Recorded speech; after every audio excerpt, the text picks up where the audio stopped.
Fanboy Friday with Mark Walters and Robert Miguel. Coyote Country 104.9. That's right, time again for Fanboy Friday. So checking in from Dallas, Texas, professional Q&A moderator and speaker, film critic at BigFanboy.com, and show director of Dallas Comic Show, Mark Walters. Good morning, sir. Good morning. Good morning, Robert. How are you this week? I was going to call you Captain Marvel, but apparently that name's taken. You could call me Captain Mark Hole.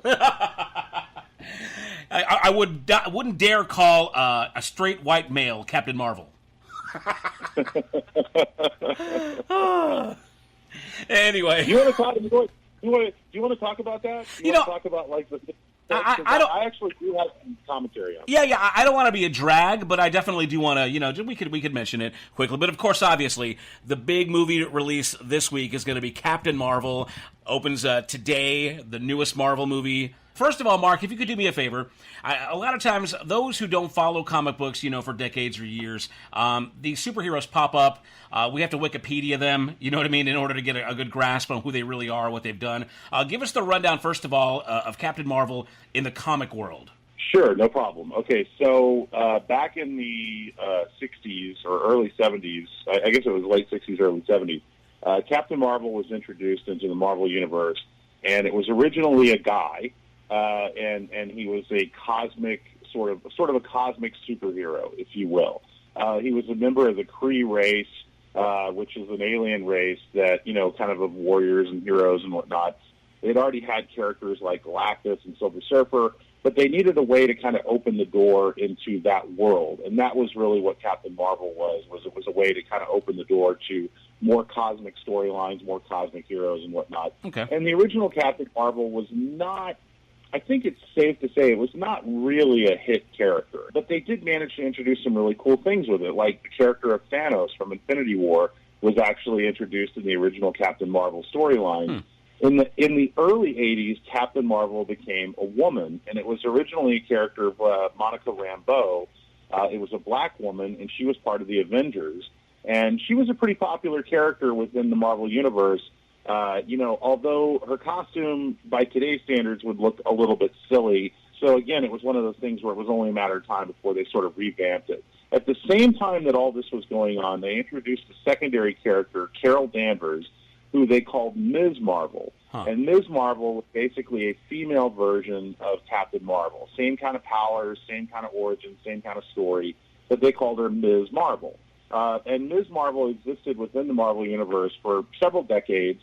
And then in 2012, Marvel decided to revamp Ms. Marvel into Captain Marvel. So the character was always Carol Danvers, but it was originally called Ms. Marvel, and now it was called Captain Marvel. And since 2012, Captain Marvel has been Carol Danvers, and she has been kind of one of the leading characters in the Marvel Universe. Now, some people would say that the character is not necessarily all that popular within the Marvel Comics universe. However, I think what they don't realize is that the people that are buying these books are mostly female. It's mostly women. These books are geared more toward a female audience.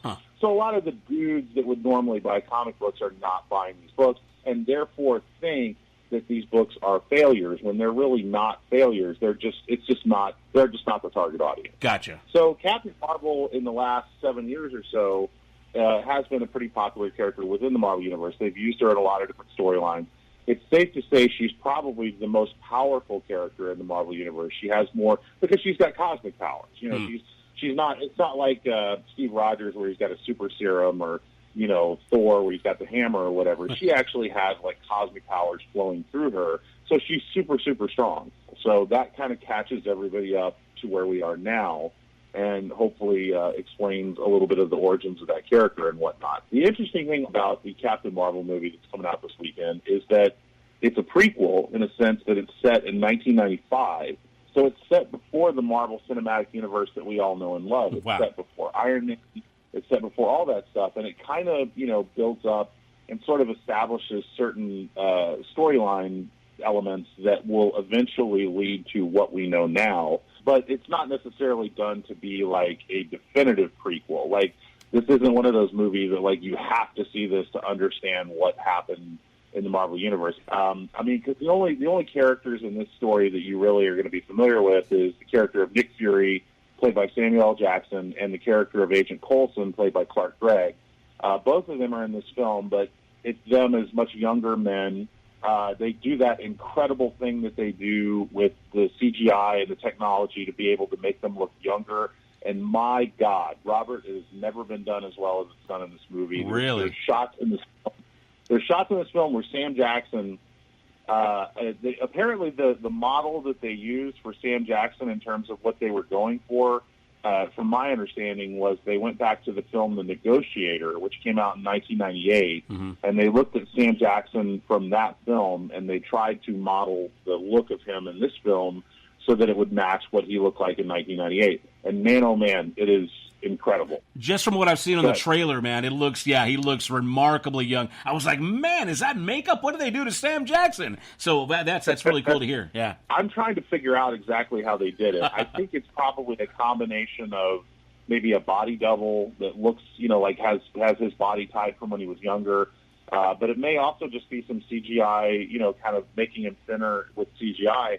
But there's shots in that film where he's walking through the scene, and you're looking at him, and it looks like you're looking at, mid-1990s Sam Jackson, and it is so convincing. And especially when you see him today, like he was just on, I think, Jimmy Kimmel the other night, and when you see him today, when you see what he looks like today, that's when you really realize, man, they did some amazing stuff in this film. Like, they really made him only look younger, they made him look thinner, they made him look, they made him look like he did 20 years ago. So it's pretty incredible. All he's missing is a Roy Allen cheese. That's right.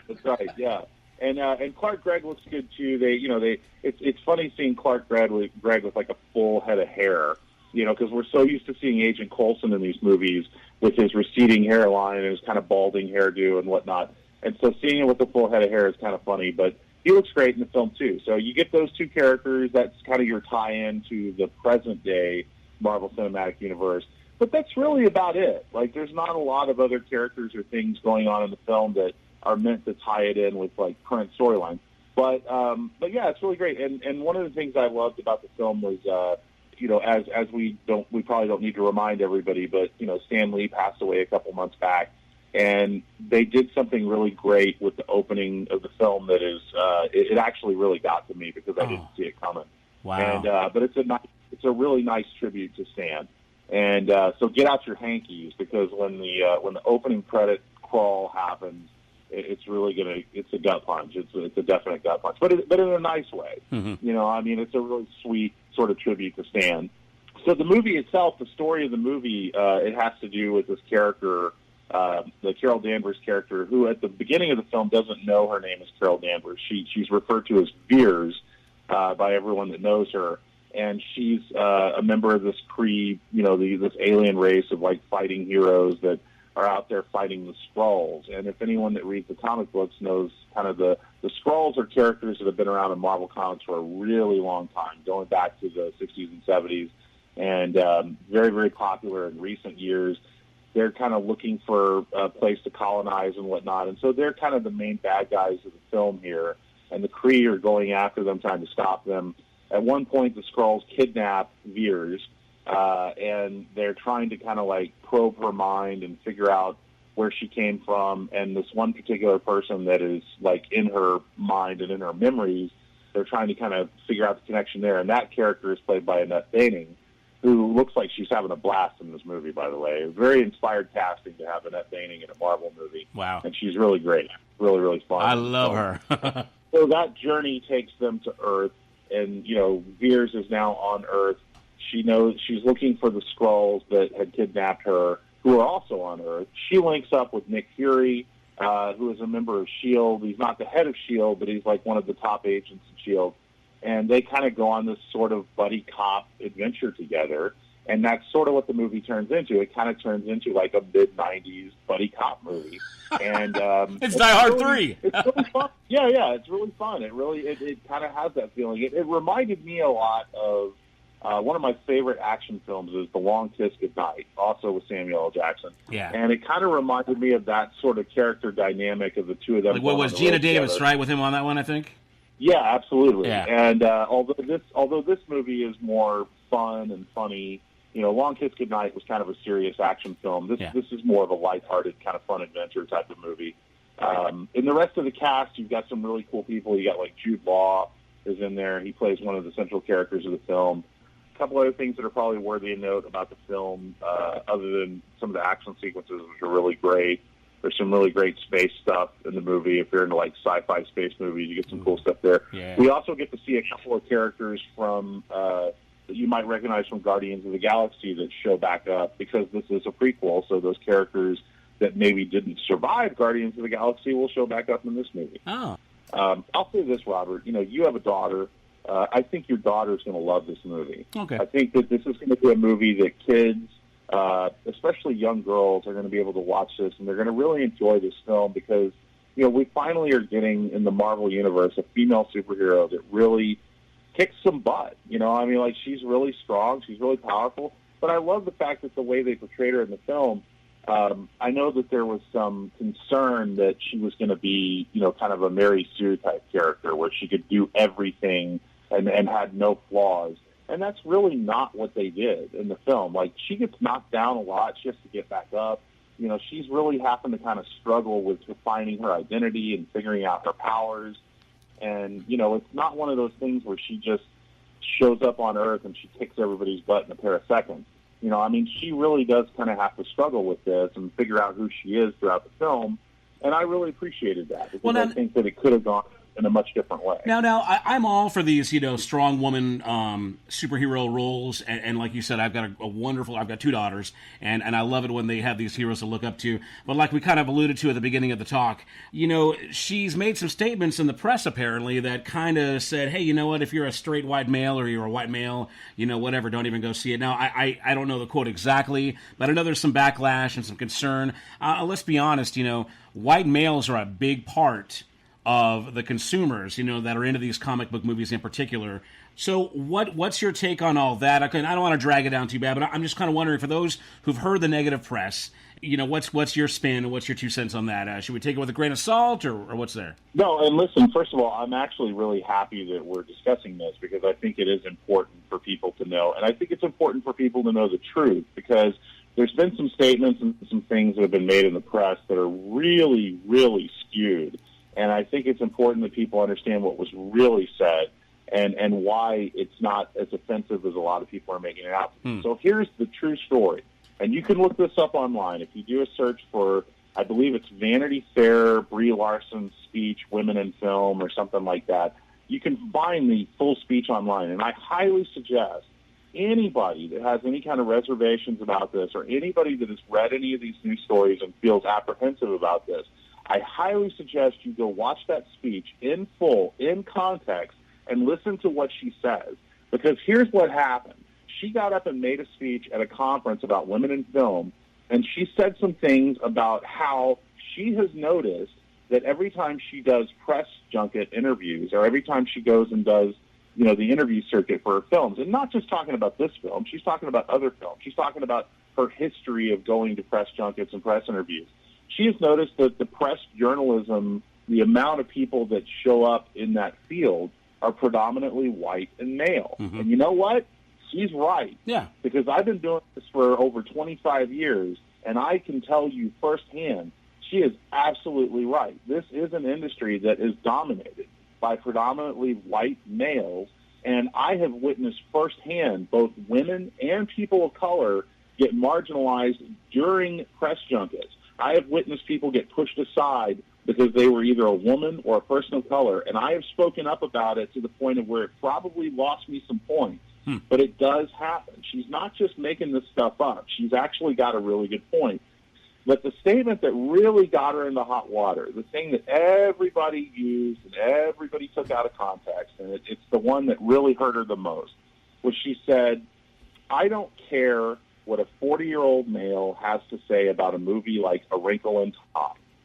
And the point that she was trying to make was that A Wrinkle in Time is a movie about a young black girl going on an adventure, you know, that is trying to have this big magical experience and whatnot.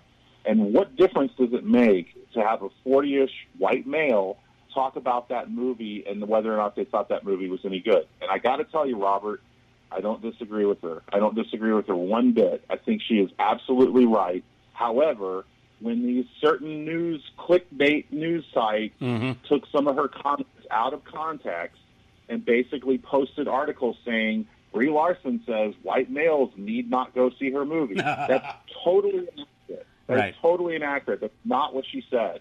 And it really bothers me that a lot of these sites, basically looking for a headline or looking to get people riled up, have now turned this entire faction of the audience or the potential audience for this movie against this film before they've even seen it. Sure.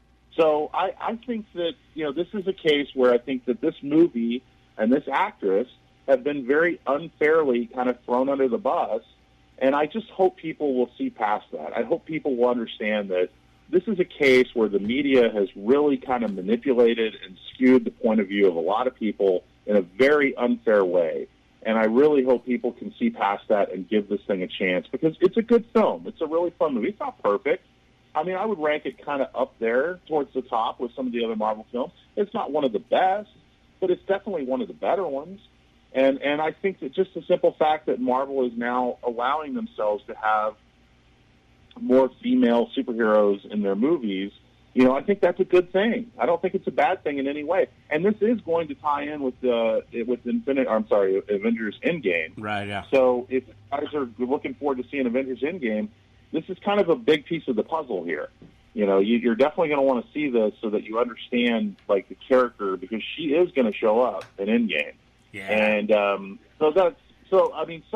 sorry to get up on my No, it's all good, man. Clarification is always great. Like I said, I've never really delved into the whole thing, but like you said, clickbait, sensational headlines, it does, whether we read it all or not, sometimes those bullet points, those headlines do affect, we make a snap judgment, and it can affect the box office performance, whether rightfully so or not. So, yeah, we appreciate that. Well, and what's really funny is, in a way, this kind of mirrors what happened when Wonder Woman came out, because I remember when Wonder Woman came out, there were some statements, there were some comments that were made in the press. Like, I think Gal Gadot had said some things that somehow got a little bit skewed. Like they got sort of misinterpreted by some of the press outlets, and they reported it a certain way.